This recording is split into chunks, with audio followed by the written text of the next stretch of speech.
দীর্ঘ 15 বছর এই আওয়ামী লীগ ফ্যাসিস্টরা তারা বাংলাদেশ শাসন করে ফ্যাসিস্ট কায়দায় সমস্ত প্রতিষ্ঠানগুলোকে নষ্ট করে ফেলেছে।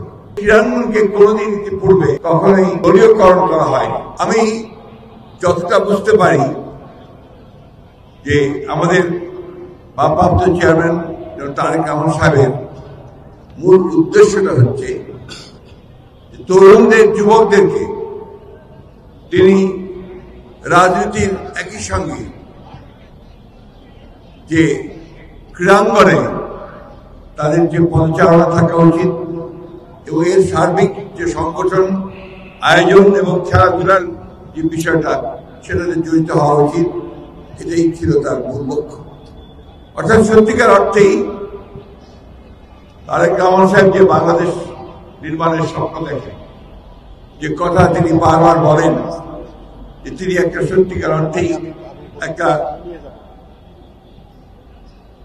অগ্রসর, সমৃদ্ধ, আন্তরিক একটি বাংলাদেশ নির্মাণ করতে চান।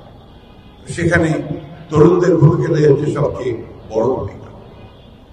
আমরা সম্প্রতি দেখেছি আগস্ট মাসে যে ভয়াবহ যে ফ্যাসিস্ট যে সরকার, তাকে উৎখাতের ব্যাপারে সবচেয়ে বড় ভূমিকা যারা পালন করেছে তারা হচ্ছে ছাত্র এবং জনগণ। দীর্ঘ 15 বছর এই আওয়ামী লীগ ফ্যাসিস্টরা তারা বাংলাদেশ শাসন করে ফ্যাসিস্ট কায়দায় সমস্ত প্রতিষ্ঠানগুলোকে নষ্ট করে ফেলেছে। এই ক্রীড়াঙ্গন তার একটা বড় উদাহরণ। এবং এই ক্রীড়াঙ্গনকে কোনোদিন ইতিপূর্বে কখনোই দলীয়করণ করা হয়নি, তারা এটাকে দলীয়করণ করেছে।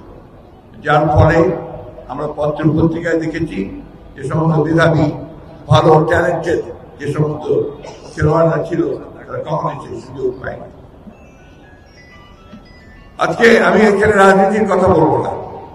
আমাদের এই যে নতুন যে যাত্রা শুরু হয়েছে, এই যাত্রায় আমাদের ক্রীড়াঙ্গনে আমাদের যে জিনিসটা সবচেয়ে বেশি দরকার হচ্ছে একটা অরাজনৈতিক একটা ঐক্য এবং মেধার চর্চা সবচেয়ে বেশি।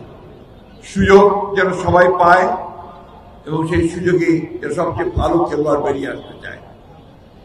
আমাদের এই দেশের তরুণ যুবকেরা, মানুষেরা ক্রিকেটের খুব ভক্ত হয়েছে ইদানিংকালে, কিন্তু একটা সময় ছিল যখন ফুটবল ছিল সবচেয়ে বেশি এখানে একটা জনগণের প্রিয় খেলা।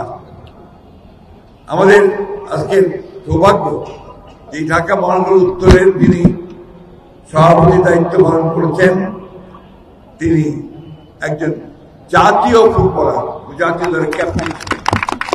এটা আমাদের একটা বিরল একটা সৌভাগ্য। এবং আমি মনে করি এই যে একজন খেলোয়াড় রাজনীতি এসছে, এতে রাজনীতি কিন্তু সমৃদ্ধ হয়। কারণ খেলোয়াড়দের যারা খেলাধুলার সঙ্গে জড়িত থাকে তাদের মনটা অনেক উদার হয় এবং তারা সমাজের বা যে সমস্ত আপনার কাজগুলো আছে, যেমন মাদক বা অন্যান্য বিষয়গুলো আছে যা গ্রহণযোগ্য নয়, সেগুলো থেকে কিন্তু বেরিয়ে আসতে তারা সাহায্য করেন। আজকে এই যে আয়োজন, এই আয়োজনের পিছনে এটাও কিন্তু আমাদের ভারপ্রাপ্ত চেয়ারম্যান সাহেবের একটা উদ্দেশ্য যে আমাদের তরুণরা যেন বিপথে না যায়, তারা যেন মাদক বা অন্যান্য যে অপরাধ জগতের সঙ্গে যেন জড়িত না হয়, তারা যেন মাঠে আসে, যারা খেলছে তারা খেলবে এবং যারা দেখবেন তারা দেখবেন।